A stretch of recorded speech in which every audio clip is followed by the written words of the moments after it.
അപ്പം Easter specials എന്തൊക്കെയായിരുന്നു എന്ന് കാണിച്ചു തരാം. വീട്ടിൽ മട്ടൺ സ്റ്റ്യൂ ഉണ്ടായിരുന്നു, ചിക്കൻ റോസ്റ്റ് ഉണ്ടായിരുന്നു, നല്ല അങ്കമാലി സ്റ്റൈൽ മാങ്ങക്കറി ഉണ്ടായിരുന്നു, പിന്നെ സർലാസ് അമ്മ ഉണ്ടാക്കിയത്. ബാക്കിയൊക്കെ ഞങ്ങൾ വാങ്ങുക കേട്ടോ ചെയ്ത പുറത്തുനിന്ന്. ബിക്കോസ് അമ്മയ്ക്ക് അത്ര വയ്യായിരുന്നു ഇന്ന് കുക്ക് ചെയ്യാൻ. ബീഫ് ഉണ്ടായിരുന്നു, ബീഫ് കോക്കനട്ട് ഫ്രൈ ഉണ്ടായിരുന്നു, നല്ല വറ്റിച്ച മീൻകറി, പിന്നെ ചിക്കൻ കൊണ്ടാട്ടം, ചോറ്, പിന്നെ അപ്പം വിത്ത് സ്റ്റ്യൂ പോകാൻ വേണ്ടിയിട്ട്. അപ്പോൾ ഓൾ സെറ്റായിട്ട് നമ്മൾ കഴിച്ചു. ഒരുപാട് പേരൊന്നും വീട്ടിലുണ്ടായിരുന്നില്ല.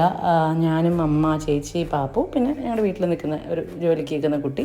ഇതിനകത്ത് എനിക്ക് ആ ബീഫ് ഒഴികെ ബാക്കിയെല്ലാം ഭയങ്കര ഇഷ്ടമായി. ചോറൊക്കെ നോക്കൂ, ഇതിങ്ങനെ പ്ലേറ്റ് ചെയ്ത് അടിപൊളിയായിട്ട് നല്ലൊരു പിടി പിടിച്ചായിരുന്നു. അപ്പോൾ അതിൻ്റെ ക്ഷീണമൊക്കെ മാറി. വീഡിയോ ഒക്കെ എടുത്ത് വെച്ചൊക്കെയാണെങ്കിലും ക്ഷീണമൊക്കെ ഉണ്ടായിരുന്നു.